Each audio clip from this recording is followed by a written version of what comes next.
हाँ तो बच्चों, आज हम आपके मानव तंत्र, ठीक है ना, ह्यूमन सिस्टम का कौन सा तंत्र, कौन से नंबर का तंत्र पढ़ेंगे बताओ? 5वें नंबर का, है ना। सबसे पहले पाचन तंत्र पढ़ा हमने, उसके बाद फिर श्वसन तंत्र, फिर रक्त परिसंचरण तंत्र, फिर उसके बाद उत्सर्जन तंत्र, और अब ये जनन तंत्र। इसको रिप्रोडक्टिव सिस्टम बोलते हैं। क्या बोलते हैं? रिप्रोडक्टिव सिस्टम बोलते हैं, है ना। तो आप देखो बेटा कि इस प्रकृति के ऊपर ये जो विविधता आपको देखने को मिल रही है, कितने सारे जीव जंतु वनस्पति, है ना, ये सब हैं। ये सब क्यों हैं? क्योंकि जो जीव होते हैं, है ना, जीव के अंदर सिर्फ मानव ही नहीं आता, है ना, अन्य प्रकार के जो जंतु हैं वो भी आते हैं, प्लस जो प्लांट्स हैं वो भी आते हैं। तो ये सब क्या करते हैं? अपने जैसी संतति उत्पन्न करते हैं, है ना। इनके अंदर एक क्षमता होती है, प्रकृति ने प्रदान की है, अपने जैसी संतति उत्पन्न करना।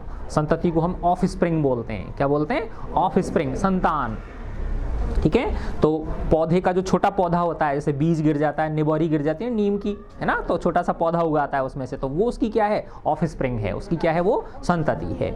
तो इस प्रकृति के ये जो एक शक्ति दी हुई है ना, इसकी वजह से जीवन की क्या बनी हुई है? निरंतरता बनी हुई है ना। तभी तो क्या होता है, पुरानी चीज़ों की क्या होती जाती है? डेथ होती जाती है, और नई चीज़ों की क्या होती जाती है? उत्पत्ति हो जाती है। तो ये जो निरंतरता बनी हुई है, इस ही विशेष गुण की वजह से बनी हुई है जनन जो तंत्र है, ठीक है ना। अब ये देखो बहुत इंपॉर्टेंट सिस्टम है हमारी बॉडी का, है ना। और इससे क्या है कि देखो, इसके ऊपर बच्चों हम लोग डिस्कशन करने से क्या है, कतराते हैं, है ना। पहले क्या होता था हमारे टाइम पे, तो बिल्कुल ही टीचर्स जो है ना इस चैप्टर को छुड़वा देते थे, इस पोर्शन को क्या करवा देते थे? छुड़वा देते थे। तो ये अपनी बॉडी का एक अंग है, जिस तरह से और जो हमारे बॉडी के अंग हैं, उसी तरह से ये भी क्या है? एक अंग है। तो इसके बारे में हमें बहुत सारी जानकारियाँ होनी चाहिए, है ना। जिस तरह से अन्य अंगों की जानकारी होनी चाहिए, वैसे ही हमें इस सिस्टम की भी हमें जानकारी होनी चाहिए, है ना। अब मैं तुम्हें इसके बहुत सारे वो बताऊंगा कि कितनी चीज़ें हैं जिनको कि हम कई बार नज़रअंदाज कर देते हैं, अनदेखा कर देते हैं, जिससे कितनी बड़ी प्रॉब्लम्स हमको आ जाती हैं, ठीक है ना। अब तुमने सब बच्चों ने नसबंदी का नाम सुना होगा। किसका नाम सुना है? नसबंदी का, जिसको फैमिली प्लानिंग बोलते हैं, फैमिली प्लानिंग का ऑपरेशन बोलते हैं, ठीक है ना। तो पहले क्या होता था बच्चों, बहुत पहले की बात है ना, जब ये नसबंदियाँ शुरू ही हुई थी, ठीक है ना। तब क्या करते थे, देखो अगर आप इसको देखोगे इस चित्र को, है ना, तो ये मादा जनन तंत्र का चित्र है ना। तो आपको इसमें यहाँ ये फैलोपियन ट्यूब नजर आ रही है, अंडवाहिनी। क्या है ये? अंडवाहिनी है। मिला आपको? नहीं मिला? मिल गया ना, यस। तो क्या करते थे बेटा, देखो कि ये जो दोनों अंडाशय हैं, है ना, माँ की तरफ से अंडा जो है, एग जिसको बोलते हैं, वो आता है ना। और जो पिता होते हैं उनकी तरफ से शुक्राणु आता है। क्या आता है? शुक्राणु। यानी माँ की तरफ से अंडाणु आता है, और पिता की तरफ से क्या आते हैं? शुक्राणु आते हैं। तो ये जो अंडाशय है, ये दोनों, है ना, तो इनमें से क्या निकलता है? एग निकलता है ना, अंडाणु जिसको बोलते हैं, ठीक है ना, वो निकलता है, और वो इस फैलोपियन ट्यूब के माध्यम से आता है। तो पहले क्या करते थे कि इस फैलोपियन जो ट्यूब है, इसमें गांठ लगा देते थे। क्या लगा देते? इसके अंदर गांठ लगा देते दोनों तरफ, इधर भी और इधर भी, है ना, जिससे कि जो अंडा है ना, वो इस इधर आगे नहीं आ पाता था, है ना। यानी इस अंडाशय से वो आगे नहीं जा पाता था, गर्भाशय की ओर आगे वो प्रस्थान नहीं कर पाता था। समझ पा रहे हो ना आप? तो ये एक बहुत ही प्रिमिटिव मेथड था नसबंदी करने का, है ना। तो इस फैलोपियन ट्यूब में क्या लगा देते? कस के गांठ लगा देते थे, जिससे कि इधर से अंडाणु और इधर से अंडाणु आगे ट्रैवल नहीं कर पाता था। इसके बाद फिर साइंस ने और प्रगति की, है ना। आजकल आपने सुना होगा उससे दूरबीन से ऑपरेशन होते हैं। किससे होते हैं? दूरबीन। दूरबीन को हम इंग्लिश में बोलते हैं लेप्रोस्कोपी। क्या बोलते हैं? लेप्रोस्कोपी बोलते हैं। लेप्रोस्कोपी में क्या होता है बच्चों, देखो कि बहुत एक बारीक सा कोई छिद्र करते हैं, छोटा सा, है ना, और एक मशीन होती है, ठीक है ना, दूरबीन वाली मशीन होती है, और उससे रेज डाली जाती हैं, लेजर रेज होती है ना, वो रेज डाली जाती हैं, और वो इस फैलोपियन ट्यूब को, अब जैसे ऐसे समझो आप कि एक प्लास्टिक की कोई नली है ना, और आपने उसको नीचे आग जल रही है ना, या मोमबत्ती जल रही है, और उस पर आपने उसको ऐसे रख दिया, तो कुछ समय बाद वो चिपक जाएगी ना, क्या हो जाएगी, वो गर्मी पाके चिपक जाएगी बिल्कुल, है ना। तो वैसे ही उन लेजर रेज से ये जो दोनों फैलोपियन ट्यूब हैं, इनके एक जगह पे इसको क्या कर देते हैं, बिल्कुल सुखा देते हैं इसको। समझ पा रहे हो ना आप लोग। जैसे जब बच्चे बंद कराने होते हैं, फैमिली प्लानिंग का क्या कराना होता है, ऑपरेशन कराना होता है उस समय, तो इधर से फिर एग आगे ट्रेवल नहीं कर पाता है, ठीक है ना। तो बेटा जो माँ की तरफ से अंडाणु आया, या तो इधर से आएगा या इधर से आएगा, ठीक है ना। तो वो और पिता की तरफ से जो शुक्राणु जो आते हैं, वो ये मीटिंग प्लेस है फैलोपियन ट्यूब। समझ गए ना बात, कहाँ पे है, फैलोपियन ट्यूब उनका मीटिंग प्लेस है।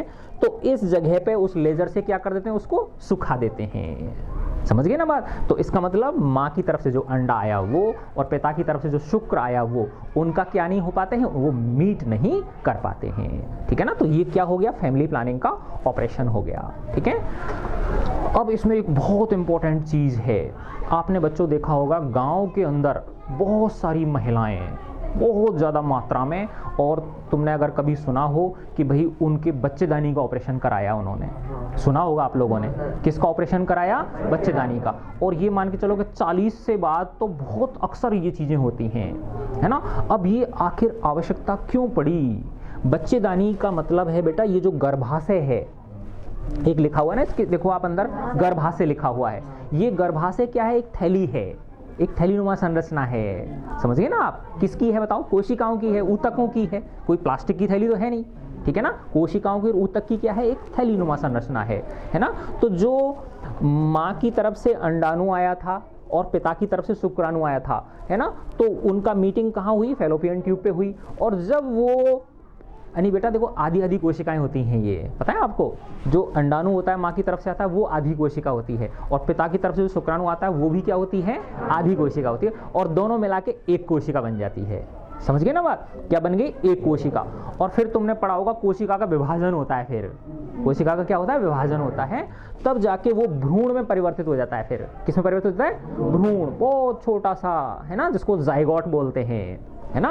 और फिर उस भ्रूण का रोपण कहाँ होता है, वो भ्रूण कहाँ आ जाता है, यहाँ गर्भाशय में आता है। ये बहुत सुरक्षित प्लेस है उस बच्चे, उस भ्रूण के लिए। और फिर जब वो भ्रूण है, वो उसमें मल्टीप्लिकेशन होता है सेल्स का उसका, फिर वो धीरे धीरे धीरे धीरे बच्चा क्या होता जाता है, बड़ा होता जाता है, अंगों का विकास होता चला जाता है। आप ये देखो ईश्वर ने क्या, प्रकृति ने क्या बनाया, एक सिंगल आधी आधी सेल आई, सोचो आप, कोशिका को सामान्य आंखों से हम नहीं देख सकते, यानी आधी सेल माँ की तरफ से आई, आधी सेल किससे आई, पिता की तरफ से आई, एक सिंगल सेल बनी, जाइगोट बना, ओके।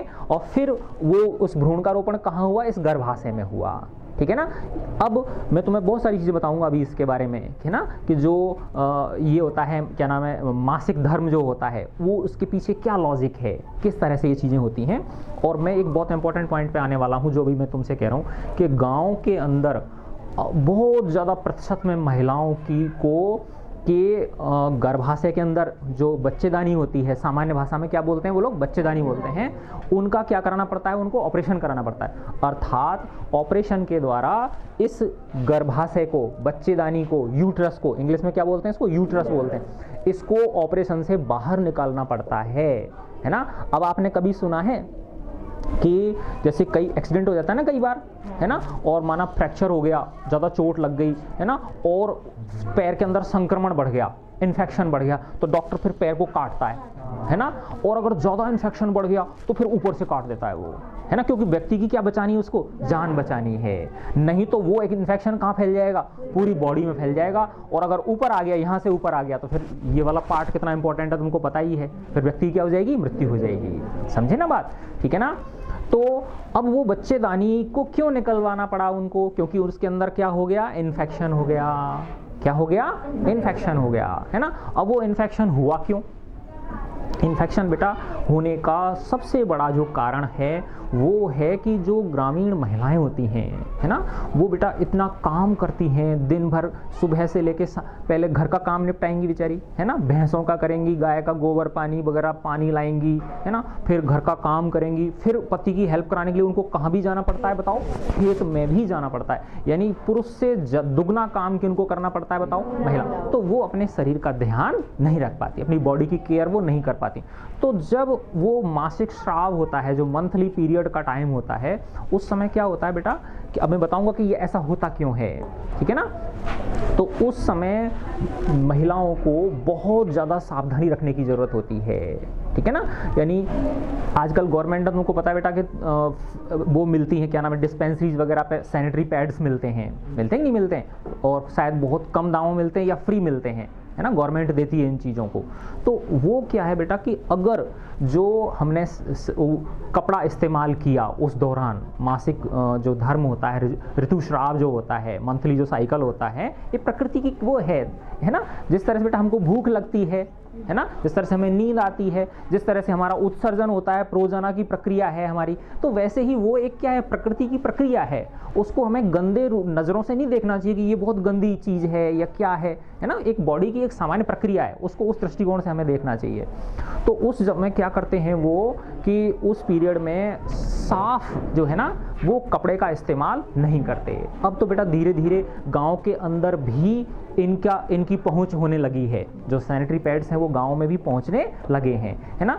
नहीं तो क्या होता था कि महिलाएं घर के अंदर जैसा भी कोई कपड़ा मिला, गंदा संदा कपड़ा मिला, उसको यूज कर लिया। अब आप देखो बेटा कि तुमको पता है आपको कि तुम्हारा ये जो नाखून है, मैं इसीलिए तुमको कहता हूँ कि बड़े नाखून मत रखा करो बच्चे, बार बार टोकता हूँ ना तुम लोगों को, क्योंकि इस नाखून के अंदर क्या जम जाती है, गंदगी जम जाती है ना। इसमें से पेन की एक नोक चढ़ा के और थोड़ी सी मैल निकाला जाए और उसको लेबोरेटरी में अगर टेस्ट के लिए दिया जाए उसको, छोटे से कण को, तो उसमें लाखों बैक्टीरिया निकलेंगे। कितने? लाखों की मात्रा में बैक्टीरिया निकलेंगे। तो अब तुम सोचो कि जो कपड़ा इस्तेमाल किया, क्या उसके अंदर बैक्टीरिया नहीं होंगे? होंगे, है ना। तो वो बैक्टीरिया धीरे धीरे किस में प्रवेश कर जाते हैं? इस गर्भाशय के अंदर प्रवेश कर जाते हैं, है ना। और उस गर्भाशय के अंदर क्या हो जाता है? संक्रमण हो जाता है, इन्फेक्शन हो जाता है। जैसे कोई चीज़ सड़ने लगती है ना, इन्फेक्शन से क्या होता है, चीज़ें खराब होने लगती हैं, है ना। रोटी पे फफूंदी आ जाती कि नहीं आती है? रोटी को रख दो आप, रोटी पे, ब्रेड पे क्या आ जाएगी बताओ? फफूंदी आ जाएगी उस पर। तो वो क्या है? एक तरह से संक्रमण है, उसके अंदर बैक्टीरिया जनरेट हो गए, ठीक है ना। तो इसका मत, और दूसरा कि हम लोगों ने इसको इतनी ऐसी चीज़ बना दिया कि इस पे कोई डिस्कशन नहीं करना, छिपा के रखना, समझ गए ना आप लोग, है ना। तो ये कोई ऐसी चीज़ थोड़ी है बेटा। और जो महिलाएं होती हैं, जो महिलाएं कपड़ा इस्तेमाल करती हैं, तो वो जो कपड़ा होता है उसको बाकायदा धूप में सुखाना चाहिए, चौड़े में सुखाना चाहिए। जबकि हम क्या करते हैं बताओ, हमारी महिलाएं, बहन, माता बहन क्या करती हैं, उसको ऐसी जगह पे सुखाएंगी सबसे छिपा के, है ना, जिससे कोई देख नहीं ले। अब उस जगह पे क्या होता है बताओ? धूप नहीं आती, गीला रहता है वहाँ, है ना, वो कपड़ा सूख नहीं पाता। अब तुम बताओ, जो कपड़ा सूखा नहीं है उसके अंदर बैक्टीरिया होंगे कि नहीं होंगे? यस। तो यार हम जानबूझ के, मतलब समझदार होने के बावजूद भी क्या कर रहे हैं? इन चीज़ों को अनदेखा कर रहे हैं, है ना। तो महिलाओं के अंदर जो गर्भाशय का संक्रमण है, जो बच्चेदानी का संक्रमण की वजह से बच्चेदानी को क्या करना पड़ता है? बाहर निकलवाना पड़ता है। वो क्यों हुई बताओ? उसका मुख्य कारण वही है कि जो ऋतुस्राव होता है, रजोधर्म जो जिसको बोलते हैं, मंथली साइकिल जिसको बोलते हैं, है ना, जो पीरियड्स होते हैं, उस दौरान हमारी माता बहनों द्वारा क्या नहीं बरती जाती है? सावधानी नहीं बरती जाती है। हम लोगों ने इसको एक वो चीज़ बना के रख दिया कि नहीं, नो डिस्कशन, इसके ऊपर कोई डिस्कशन नहीं, छिपा के रखना इस चीज़ को, ठीक है ना। तो बेटा तुम लोगों का भी दायित्व है ये कि जो भी तुम पढ़ लिख गए, है ना, बहुत सारे अनफॉर्चुनेट लोग हैं गांव के अंदर जिनको अभी तक शिक्षा की, आपकी बहुत सारी परिवार के जो दूर के रिश्तेदार होंगे उनको नहीं, इन चीज़ों के बारे में जानकारी नहीं, तो आप लोग इन चीज़ों को उन्हें बताओ कि ऐसा होता है ना। अब मैं आता हूँ इस चीज़ के ऊपर कि ये जो मंथली साइकिल है ये आखिर क्यों दोहराती है, प्रकृति ऐसा क्यों करती है ना। आपने पढ़ा होगा आपकी बुक में, जो ये इसको एक बोलते हैं यौवनारंभ, हिंदी में क्या बोलते हैं इसको?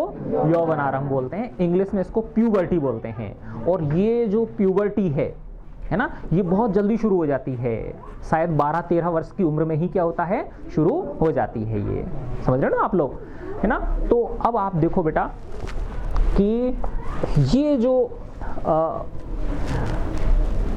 ये अंडाशय है, जहाँ किसका निर्माण होता है? एग का निर्माण होता है ना। जो यानी माँ की तरफ से जो कोशिका आती है, अधिकोशिका, उसका निर्माण कहाँ होता है? अंडाशय में, है ना। तो ये प्राथमिक लैंगिक अंग है, मादा जनन तंत्र का प्राथमिक लैंगिक अंग क्या है? अंडाशय है। तो इस अंडाशय के अंदर एक तो वो अंडे का निर्माण होगा, एग का निर्माण होगा, प्लस 2 हार्मोन भी स्रावित होते हैं, ईस्ट्रोजन और प्रोजेस्टेरॉन, पता है ना आप लोगों को, ठीक है ना। तो वो क्या करते हैं, जो अन्य लक्षण हैं, है ना, जो इसको प्यूबर्टी को दर्शाते हैं, वो उन हार्मोन्स की वजह से डेवलप होते हैं, ठीक है ना। तो अब मैं इस पे आना चाहता हूं आपको कि वो ऐसा आखिर होता क्यों है ना। तो आप देखो बेटा कि प्रति माह, है ना, इन दोनों में से किसी एक के अंदर, है ना, क्या निकलेगा? एग आएगा, ठीक है ना। एग आया, है ना। अब जैसे ही एग आने वाला होता है, तो ये प्रकृति की देखो कितनी वंडरफुल चीज है, ईश्वर ने क्या बनाया है कि ये जो माँ का गर्भाशय होता है या जो बेटियां होती हैं उनका जो ये गर्भाशय होता है, क्योंकि ये प्यूबर्टी की उम्र क्या बताई मैंने आपको? 12-13 वर्ष की बताई। तो 12-13 वर्ष से ही, है ना, यानी ये जो गर्भाशय है, जिसको नहीं पता कि बच्चा शादीशुदा है या नहीं है ना, प्रकृति थोड़ी जानती है इस चीज को। तो प्रति माह जब ये आने वाला होता है एग, ठीक है ना, तो ये क्या करता है बताओ? ये तैयारी करके जो है ना, ये गर्भाशय है, एक तरह से प्रिपरेशन करता है। जैसे हमारे घर में कोई मेहमान आने वाला होता है तो हम क्या करते हैं बताओ? साफ सफाई करते हैं, तो चद्दर वद्दर बिछाते हैं, करते ही नहीं करते, है ना। तो उसी तरह से ये जो गर्भाशय है, इसके अंदर एक लेयर डेवलप होती है। क्या डेवलप होती है इसके अंदर? एक लेयर डेवलप होती है। और वो लेयर किसकी होती है? कोशिकाओं की होती है, ऊतकों की होती है। समझ पा रहे हो ना आप लोग? तो वो लेयर क्यों डेवलप हुई? क्योंकि इसको तो क्या पता है, इसको पता है गर्भाशय को कि भाई माँ की तरफ से अंडाणु आएगा और पिता की तरफ से शुक्राणु आएगा, और वो दोनों भ्रूण बन के मेरे यहाँ आएंगे। समझ पा रहे हो ना आप लोग? कहाँ आएंगे? मेरे गर्भाशय में ये आएंगे। लेकिन अगर बेटी कुंवारी है तो क्या होगा? पिता की तरफ शुक्राणु नहीं आएगा। तो अब जैसे ही वो नहीं आया, समझ पा रहे हो ना, भ्रूण अंदर नहीं आया, सिर्फ अंडाणु ही आया, तो फिर ये जो संरचना तैयार हुई थी किसके लिए? भ्रूण को पालने के लिए, वो फिर टूटती है। समझ रहे हो आप? तो वो जो लेयर बनी, प्रति माह जो लेयर बनती है ना, वो लेयर क्या होती है? फिर टूटती है ना। और वो फिर किसके रूप में निकलती है? जिसको कि हम मासिक स्राव बोलते हैं या मासिक धर्म जिसको बोलते हैं, उसके रूप में। तो ये बेटा कोई गंदी चीज नहीं है, समझ रहे हो ना आप लोग? इसके प्रति हमारा नजरिया हमको कैसा रखना है? बिल्कुल साफ स्वच्छ रखना है, ठीक है ना। तो समझ पाए नहीं समझ पाए आप? ठीक है ना। फिर जैसे ही वो पीरियड खत्म होगा, 3-4 दिन का, 5 दिन का जो भी पीरियड होता है, ठीक है ना, वो खत्म हो गया, फिर वापस से अगले महीने फिर ये जैसे ही होने वाला तो ये तैयारी करना शुरू कर देगा और इसके अंदर दोबारा से लेयर बनना शुरू हो जाएगी, है ना।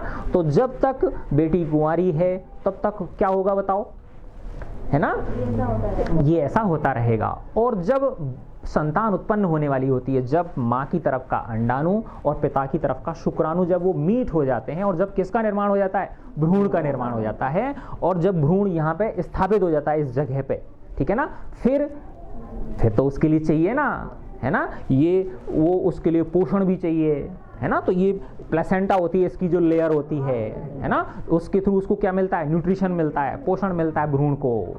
समझ पा रहे हो ना आप लोग? तो मेजर जो काम है बेटा कि जिस प्रकार से हम हमारे शरीर के अन्य अंगों की सफाई रखते हैं, ध्यान रखते हैं, वैसे ही हमें पुरुष हो या महिला हो, बेटा हो, बेटी हो, कोई भी हो, उन सबको अपने जनन अंगों का स्वच्छता का विशेष रूप से ध्यान रखना चाहिए, ठीक है ना। अन्य खर्चों में बेटा कटौती कर लें हम हमारे में, है ना, अन्य खर्चों में क्या कर लें हम लोग? अपने कटौती कर लें, लेकिन इन चीज़ों से हमें समझौता नहीं करना चाहिए। अगर संभव हो तो बेटा जो सैनिटरी पैड्स होते हैं, है ना, क्योंकि वो विशेष रूप से उनके ऊपर किरणें डाली जाती हैं, अल्ट्रावायलेट रेज डाली जाती हैं, जिससे कि अगर थोड़ा बहुत भी कोई बैक्टीरिया हो, है ना, तो वो क्या हो जाए? नष्ट हो जाए, है ना। नहीं तो स्वच्छ बिल्कुल कपड़ा, साफ कपड़ा, जिसको कि बहुत अच्छी तरह से, क्योंकि सन रेज जो है इनके अंदर भी तो कीटाणुओं को नष्ट करने की ताकत होती कि नहीं होती है, तो वो पूरी तरह से कैसा होना चाहिए? बिल्कुल साफ होना चाहिए और पूरी तरह से वो ड्राई होना चाहिए। समझ गए बात? तो इस चीज का हमें क्या रखना है? विशेष रूप से ध्यान रखना है, ठीक है। तो हम किस पे आते हैं? लैंगिक जनन और अलैंगिक जनन। ठीक है। तो लैंगिक जनन में बेटा वही माँ की तरफ से अंडाणु और पिता की तरफ से शुक्राणु जब मीट होते हैं, है ना, तो फिर ये जनन की प्रक्रिया क्या होती है, लैंगिक जनन होती है। अच्छा, आपने गन्ना खाया है सब लोगों ने, है ना, तो गन्ना उस जैसे ये गन्ना है ऐसे, है ना, तो ऐसे गठेली सी होती है ना, इतना हिस्सा फिर इतना हिस्सा, फिर एक बीच में एक लेयर सी आती है, और वहां अगर तुमने कभी नोट किया तो एक बिंदी सी होती है, छोटी सी एक उभरी हुई बिंदी सी होती है ना, छोटी सी होती है ना, वहां तो किसान क्या करते हैं, उसको नहीं काटते, अगर उस जगह पे काट दिया, उस बिंदी पे काट दिया तो फिर नहीं उगेगा वो, है ना। तो गन्ने के इस तरह से टुकड़े करते हैं वो कि वो बिंदी आ जाए, समझ रहे हो आप लोग, इतने इतने छोटे छोटे टुकड़े कर दिए, फिर उनको खेत में क्या कर देते हैं, बो देते हैं। तो वो जनन कैसा हुआ, वो अलैंगिक जनन हुआ। कैसा जनन हुआ, वो अलैंगिक जनन हुआ, क्योंकि वहां शुक्राणु अंडाणु थोड़ी आए, नहीं हुए ना, समझ गए ना बात। तो मोटी मोटी बात है लैंगिक जनन और अलैंगिक जनन। फिर है नर जनन तंत्र, है ना। नर जनन तंत्र में और मादा जनन तंत्र में बच्चों देखो दोनों में ही प्राथमिक लैंगिक अंग इसमें भी है और प्राथमिक लैंगिक अंग इसमें भी है। तो पुरुष के अंदर जो नर हैं उनके अंदर जो प्राथमिक लैंगिक जनन अंग है वो वृषण है। तो प्राथमिक लैंगिक जनन अंग का मतलब क्या है कि जहां से क्या पैदा हो, जनन कोशिकाएं पैदा हो, है ना। तो माँ की तरफ से जनन कोशिका क्या होती है, अंडाणु होता है। पिता की तरफ से जनन कोशिका क्या होती है, शुक्राणु होता है। तो इसका मतलब शुक्राणु का निर्माण कहाँ हुआ, वृषण के अंदर हुआ, है ना। प्लस जैसे मैंने बताया था आपको, माँ का जो अंडाशय होता है उसमें अंडाणु तो बनते ही हैं, साथ में 2 हार्मोन्स भी बनते हैं, ईस्ट्रोजन और प्रोजेस्टेरोन, ठीक है ना। वैसे ही जो वृषण है पुरुष की तरफ से, उनके अंदर टेस्टोस्टेरोन, कौन सा हार्मोन होता है, टेस्टोस्टेरोन, है ना। तो तभी देखा बेटा कि लड़कों के अंदर जैसे ही एक उम्र होती है 12, 13, 14 वर्ष जैसे ही आती है तो उनकी आवाज़ भारी होने लग जाती है ना, और शरीर के अंदर अनेक जो गुप्त स्थान है उन पर बाल आने लग जाते हैं उनके, ठीक है ना। तो ये क्या है, ये एक तरह से प्यूबर्टी का संकेत है। किसका संकेत है ये, कील मुहासे आने लग जाते हैं। तो कील मुहासे जो है ना वो कोई बीमारी नहीं है, इस बात को ध्यान रखना। कई लड़कियां लड़के बहुत ज़्यादा परेशान हो जाते हैं कि मेरे कील मुहासे हो गए, हाय राम मैं तो गया काम से, है ना, कुछ नहीं हुआ है।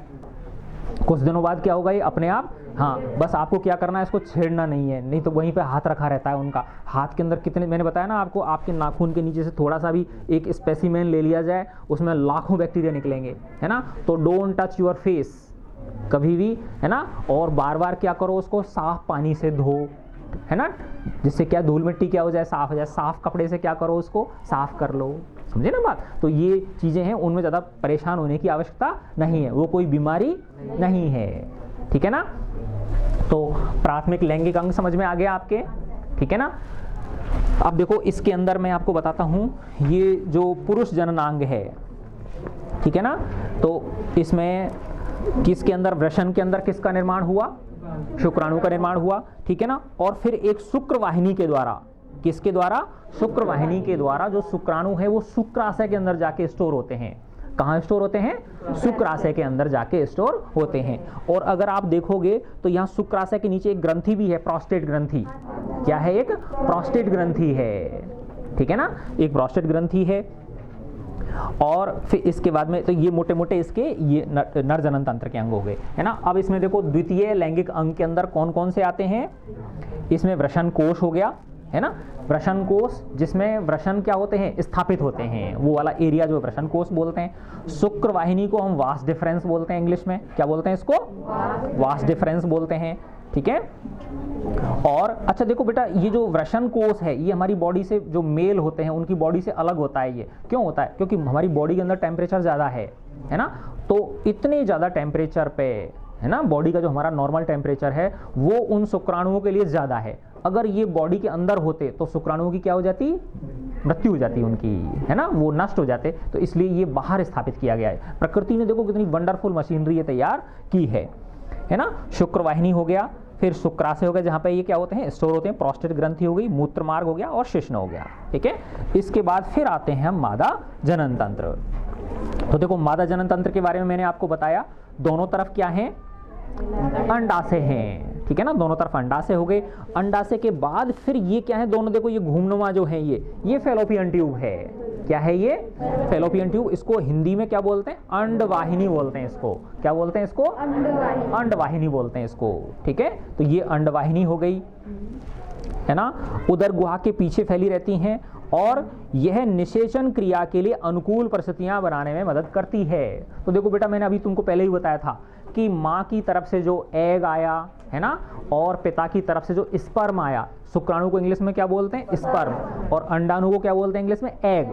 ठीक है ना, वो दोनों कहाँ मीट होते हैं? इस फैलोपियन ट्यूब में। कहाँ मीट होते हैं? फैलोपियन ट्यूब में। तो यहाँ ही निषेचन क्रिया होती है, फर्टिलाइजेशन, निषेचन, समझ गए ना? यानी दोनों आधी आधी सेल को मिला के एक सेल का जो निर्माण होता है, एक कोशिका का निर्माण होता है, वो कहाँ होता है? इस अंडवाहिनी के अंदर होता है। और जब वो बन गई, कंप्लीट सेल बन गई, फिर वो कहाँ आ जाता है? गर्भाशय के अंदर आ जाता है। समझे बात? ठीक है, तो ये फिर इसके बाद में अपन गर्भाशय पे आ जाते हैं। गर्भाशय उदर के निचले भाग में मूत्र थैली तथा मलाशय के मध्य स्थित खोखला मांसल अंग है। ठीक है ना, मस्कुलर स्ट्रक्चर है ये, जहां दोनों अंडवाहिका संयुक्त होकर एक थैलेनुमा संरचना का निर्माण करती है, एक बैग लाइक स्ट्रक्चर ये बनाती हैं।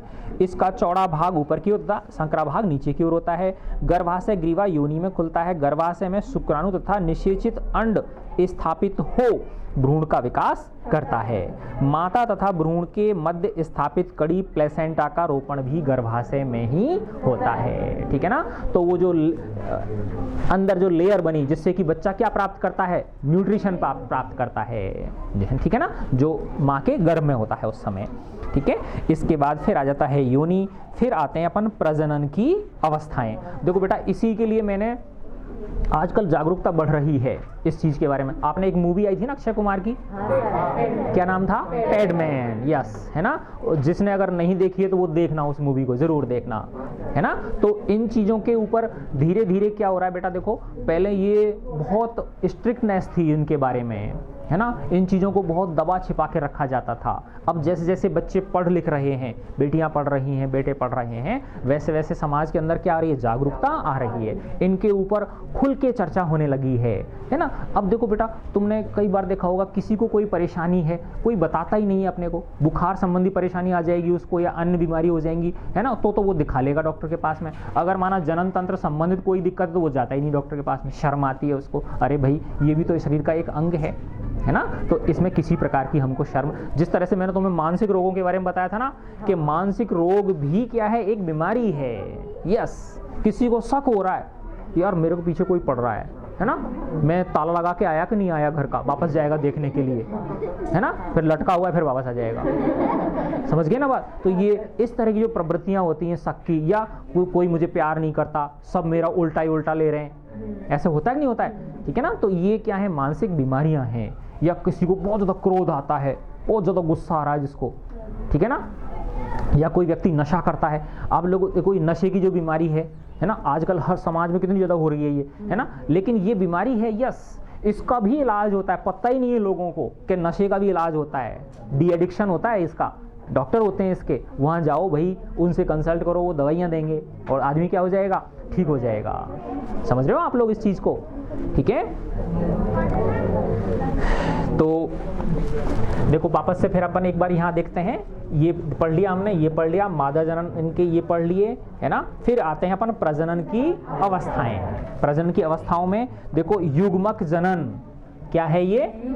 युग्मक जनन। इसको गैमीटोजेनेसिस बोलते हैं। क्या बोलते हैं इसको? गैमीटोजेनेसिस। ठीक है ना, गैमीट्स यानी जो आधा आधा आया ना, वो क्या है? वो गैमीट्स हो गए, है ना। और जब उनसे एक बना तो वो जाइगोट बन गया, है ना। देखो अलग अलग होते हैं, हिंदी में उसको युग्मक बोलते हैं। युग्मक, जब आधे आधे होते हैं तो क्या होते हैं? वो युग्मक होते हैं। और जब वो मिल जाते हैं तो युग्मनज क्या बनता है? युग्मनज बनता है, जाइगोट बनता है ना। और फिर वो भ्रूण के रूप में परिवर्तित होता आ जाता है, फिर वो आगे उसका विकास होता है। ठीक है, तो युग्मक जनन हो गया। तो देखो इसमें लिख रहा है वृषण तथा अंडाशय में अगुणित युग्मकों, है ना, हैप्लॉइड गैमीट्स, तो वो आधे आधे है ना, अगुणित हैं। की निर्माण विधि को युग्मक जनन कहते हैं, है ना। तो युग्मक पैदा हो रहे हैं उसमें। तो नर के वृषण में होने वाली इस क्रिया द्वारा शुक्राणु का निर्माण होता है तथा यह क्रिया शुक्र जनन कहलाती है। क्या कहलाती है? शुक्र जनन। तथा मादा के अंडाशय में युग्मकों की निर्माण क्रिया जिसके द्वारा अंडाणु का निर्माण होता है अंड जनन कहलाती है। यह क्या कहलाती है? अंड जनन कहलाती है। ओके, फिर हो गया निषेचन, फर्टिलाइजेशन, ठीक है ना। तो मादा में उपस्थित अंडाणु मैथुन के दौरान नर द्वारा छोड़े गए शुक्राणु के संपर्क में आके फिर ये क्रिया क्या होती है बेटा? इसकी निषेचन क्रिया होती है, ठीक है। निषेचन के बाद फिर है विदलन तथा भ्रूण का रोपण, है ना। विदलन हो गया और भ्रूण क्या होता है? रोपित हो जाता है किसके अंदर? गर्भाशय के अंदर, है ना।